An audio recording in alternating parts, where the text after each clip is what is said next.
कस्बा छोटा था, लेकिन उसमें अपनी अपनी दुनिया बसाए हुए लोग रहते थे।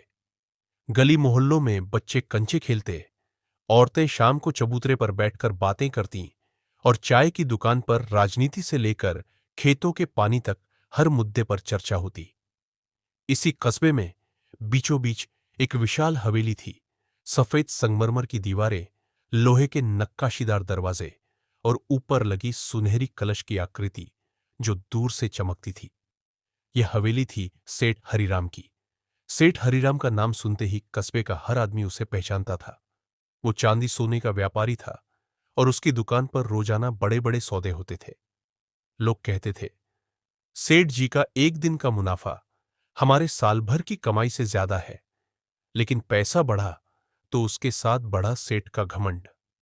किसी गरीब का उसके दरवाजे तक पहुंचना भी मुश्किल था, और अगर कोई गरीब साहस करके उससे बात कर भी ले तो उसके शब्दों में हमेशा तिरस्कार घुला होता। कस्बे में एक बार एक गरीब किसान आया था अपनी बेटी की शादी के लिए कर्ज मांगने। सेठ ने हालत देखी और कहा, पहले अपने फटे कपड़े सिलवा ले, फिर शादी की सोच। मुझसे पैसे मांगने से पहले अपने आप को देख। किसान की आंखें भर आईं, लेकिन वो चुपचाप लौट गया। ऐसे न जाने कितने किस्से थे। लोग उसे सलाम तो करते थे, लेकिन दिल में उसके लिए कोई मोह नहीं था। एक दिन हवेली में मरम्मत का काम होना था। बारिश के मौसम में छत का एक कोना टपकने लगा था और कुछ लकड़ी के हिस्से भी बदलने थे। सेठ ने अपने मुनीम को बुलाकर कहा, कोई बढ़िया बड़ी बुला, लेकिन ध्यान रहे काम में कमी ना हो।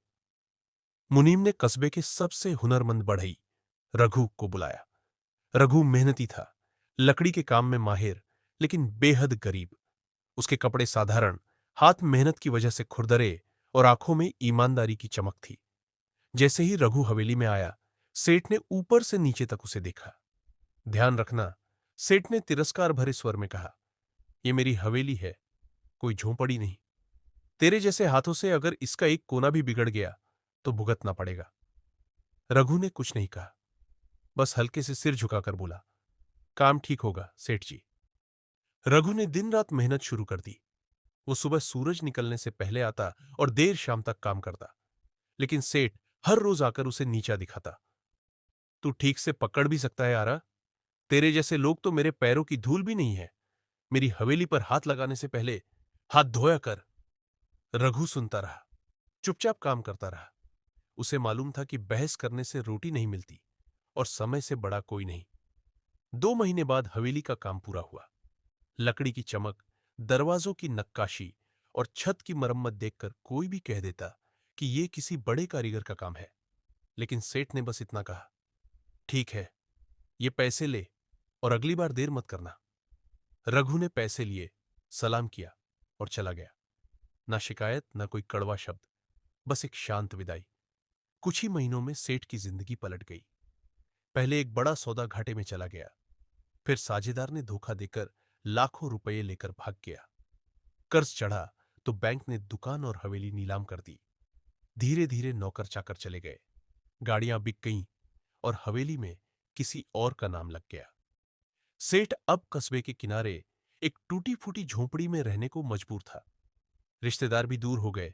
वही लोग जो कभी उसके सामने चापलूसी करते थे, अब मुड़कर भी नहीं देखते थे।